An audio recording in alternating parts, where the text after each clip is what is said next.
خبره مې راغشتې دې پورې د عزتمندو 11 میاشتې موږ ښه خوراکونه وکړه چې سم زړه غوښتل کړل.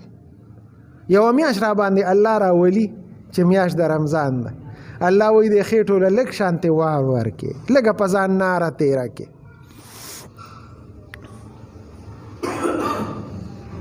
وایي دا د صبر میاشت، هو شهر الصبر، دا د صبر میاشت. غرض دا دی چې خوراک نه لږ صبر وکړي، خوراکونه لږ کم کې مه کوئ.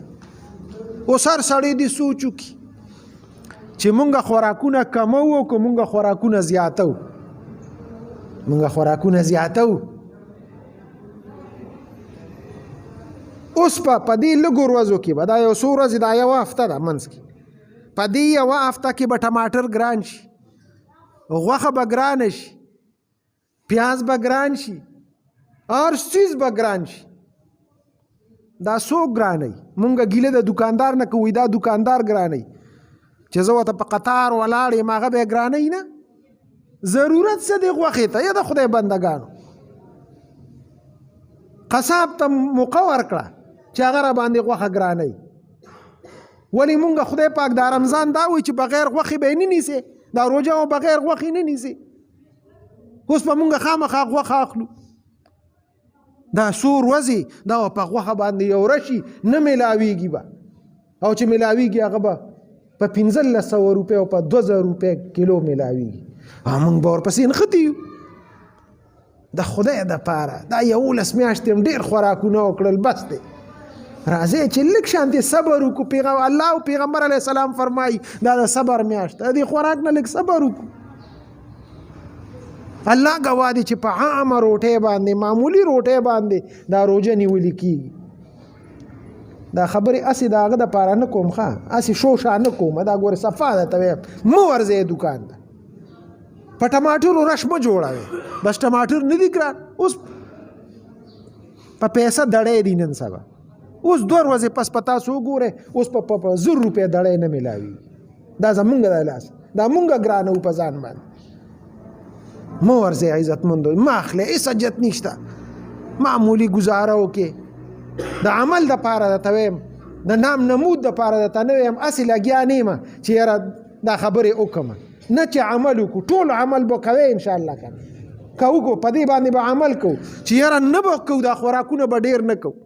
بس د 11 میاشتې مو کړل، راځئ دا یوه میاشت صبر وکړو د دې خوراکونو نه. انشاءالله که په دې خبره باندې مونږ عمل وکړو، هېڅ شی به را باندې ګران نه شي، ټول څیزونه به ارزاني په ښه قیمت به راته میلاویږي، او د روژې چې کوم مقصد دی هغه به هم حاصل شي.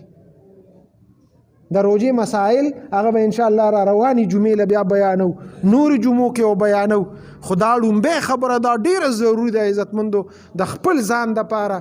او مالدار خلک الله ورکړي دي وله، دی په دې غریبانانو باندې، په دې نورو خلکو باندې متوسط طبقه چې ده په هغوی باندې دا څیزونه د هغوی د لاسه ګران شي.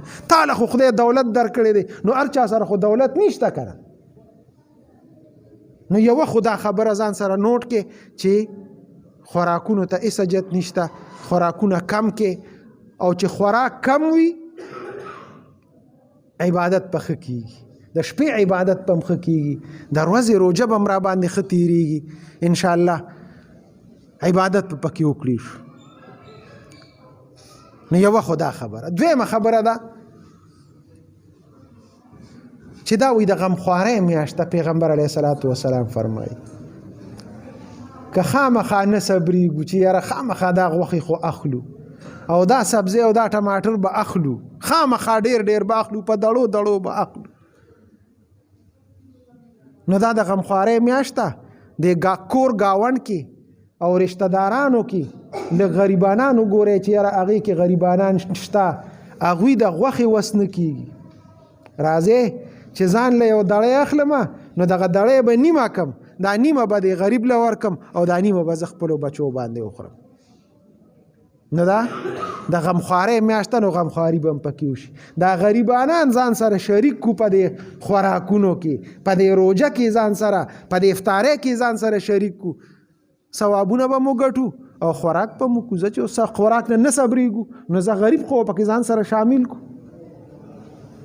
کوشش وکړو عبادت په نیت باندې د خوراکونو په نیت باندې روزه نه نیسو د عبادت په نیت باندې روزه ونیسو او عبادت پکې وکړو ان شاء الله ځان تیار ساتو د عبادت یو فرض عبادت ته روزه چې د اوس نو ته مونږه تیاری وکړو او دغه تیاری وکړو چې ان شاء الله زبا عبادت کوم زبا خوراکونه نه کوم دغه خوراک ته ځان تیار نه عبادت ته ځان تیار الله دې مالم توفیق راکړي او الله تاسو لم توفیق درکړي اللهم صل علی محمد و علی ال محمد گناهونه معاف کړي خدای شری حاجات هم پوره کړي دا میاش را باندې په خیر خیریت باندې راولي او خدای زموږ پکې نصیب وکړي عبادت هم پکې نصیب کړي او خدای ته مو په صحت باندې روغ لري سونه مردگان د اهل اسلام شوی دی الله دې وبخي بیمارانو ته دې الله شفا ورکړي زموږ ټول شری حاجات ته الله پوره وګرځي صلی الله تعالی سنت کوي خدای